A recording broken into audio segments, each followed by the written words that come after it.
Jiglani. We are here with class 10 chapter and the first poem we are going to start, that is Dust of Snow. Dust of Snow, the poem is written by Robert Frost. Robert Frost, an American poet and who has got Pulitzer Prize also for his writings. Now we are going to start with the poem Dust of Snow that is introduced in your book First Flight, first poem of class 10th. See, what is in the text in the poem? The way a crow shook down on me the dust of snow from a hemlock tree. 2 stanzas की poem है. Poem बहुत short है लेकिन बहुत deep meaning वाली poem है, बहुत important poem है. द वे अ क्रो, यहाँ पर बेटा सिंबल यूज किया है पोइट ने. क्या क्या सिंबल यूज किया है? The first symbol is crow, second symbol is dust of snow, third symbol is hemlock tree. I am talking about first stanza. The way a crow shook down on me. अब poet यहाँ पर क्या कह रहा है? The poet was in a sad mood and he was just passing through, and when he reached to a hemlock tree is a poisonous tree which has white flowers on it. तो वहां पर जब वो उसके पास जाता है तो वो उस ट्री के नीचे खड़ा हो जाता है and he was in a very sad mood. और जब वो वहां पर खड़ा होता है तो क्या होता है? After some time one of the crow came and sat on the tree. और जैसे वो ट्री पर बैठता है तो ट्री थोड़ा सा शेक करता है, और ट्री जैसे ही शेक करता है तो उसके ऊपर dust of snow means some snowflakes fell on the head of the poet. So अब क्या होता है उसके बाद? इस पोइम के जो डीप मीनिंग में है वो बात करूंगी कि डस्ट ऑफ स्नो गिरने से क्या हुआ. See the second stanza first. Has given my heart a change of mood and saved some part of the day I had dreamed. अब इसका मीनिंग क्या है? इसका मीनिंग है कि उसका जो हार्ट है वो थोड़ा सा चेंज जाता है. हार्ट चेंज होने का मीनिंग क्या है? उसका मूड, पहले वो सैड मूड में था, जैसे स्नोफ्लेक्स गिले उसके बाद क्या होता है? वो तो उसका मूड जो है वो चेंज हो जाता है.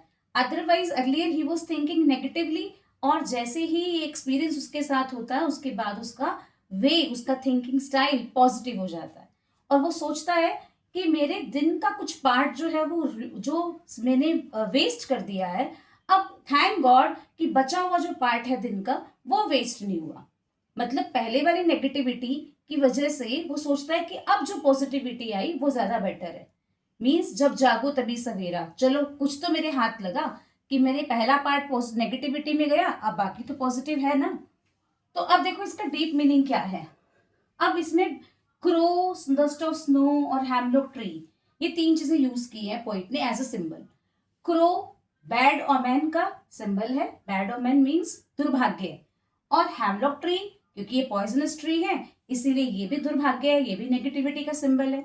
अब 2 नेगेटिव चीजें हैं लेकिन उसके लाइफ में कुछ पॉजिटिव लाती हैं. क्या पॉजिटिव आता है? कि डस्ट ऑफ स्नो यानी स्नोफ्लेक्स उसके ऊपर गिरती हैं. Snowflakes that is from the nature part, और वो उसको जॉय और एनर्जी देती है. ठीक है. अब जॉय और एनर्जी देने वाली चीजें क्या है? डस्ट ऑफ स्नो यानी स्नोफ्लेक्स. तो नेगेटिव चीजों के ऊपर पॉजिटिव का ओवरकम दिखाया है इस पोइम में.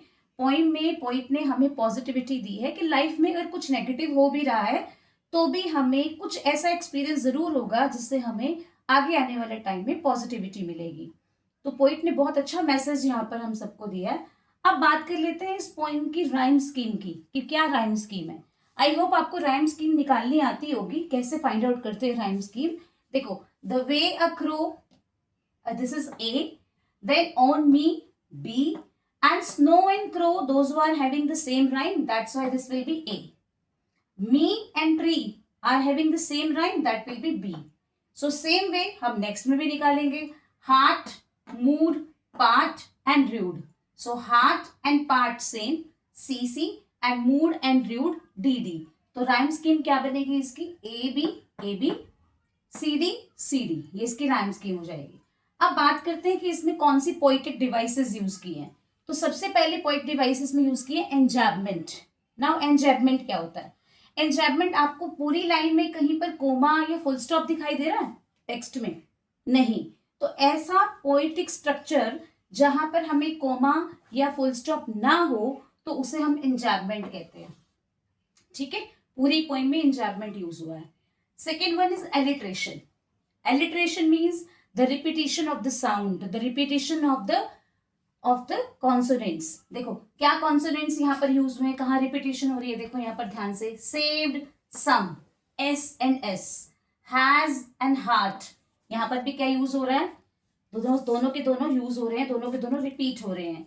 तो इसका मतलब यहाँ पर क्या है, डे एंड रूड, यहाँ पे भी डी डी जो साउंड है वो रिपीट हो रहा है, तो इसका मतलब यहाँ पर एलिट्रेशन है.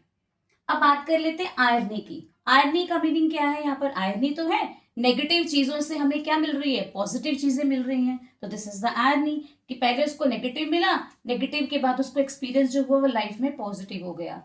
अब नेक्स्ट है इमेजरी.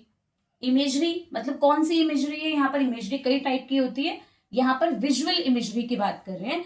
विजुअलाइज किया है उसने, सब चीजों को देखा है अपने साथ होते हुए, और फिर उसके बाद उसकी लाइफ में चेंज आया है. सो ये यहाँ पर कौन सी इमेजरी यूज हुई है बेटा, यहाँ पर विजुअल इमेजरी यूज हुई है.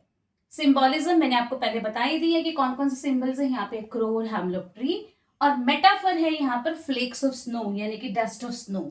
ये मेटाफर है जो पॉजिटिव चीजों के लिए यूज हुआ है. अब बात कर लेते हैं क्रो, फ्लेक्स ऑफ स्नो और हेमलॉक ट्री. मैंने आपको बताया कि ये चीजें क्रो और हेमलॉक ट्री ये दोनों नेगेटिविटी को शो करते हैं, बैड ओमेन को शो करते हैं. और फ्लेक्स ऑफ स्नो ये जॉय और एनर्जी को शो करता है, because it related to nature. I hope this point will be clear now. एक बहुत अच्छी बात यहाँ रह गई है हमसे, वो क्या है, यहाँ पर शूक डाउन. अब ध्यान से देखो, ये आपके लिए कुछ नया हो सकता है. अब यहाँ देखो बेटा क्या है, शूक में कौन सी साउंड आपको मिल रही है, ओ. और यहाँ डाउन में भी ओ, यहाँ पे मिल रही है ऑन, ओ. तो ओ, ये तीनों साउंड्स जो है वो तीनों की तीनों क्या है, वॉवेल है. अगर हमें देखो repeat next to next word में मिल रहा है, इसके बाद रिपीटेशन नेक्स्ट वर्ड में भी क्या आ रहा है, ओ, फिर नेक्स्ट में भी क्या आ रहा है, ओ. तो ये ओ क्या है, वॉवेल. तो वॉवेल साउंड अगर हमारी रिपीट होती है लगातार कॉन्टिन्यूस वर्ड्स के अंदर, तो उसे हम एसोनेंस कहते हैं. तो ये आपके लिए माइट बी न्यू होगा, वॉवेल साउंड रिपीट होने के लिए एसोनेंस यूज होता है. तो ये भी एक क्या है, पोएटिक डिवाइस है. ठीक है, और I hope the point will be clear now. We will meet soon with the next session for next class we will go for that. And till then, bye bye, subscribe the channel and press the bell icon so that we'll be getting recent updates. Bye bye, stay tuned.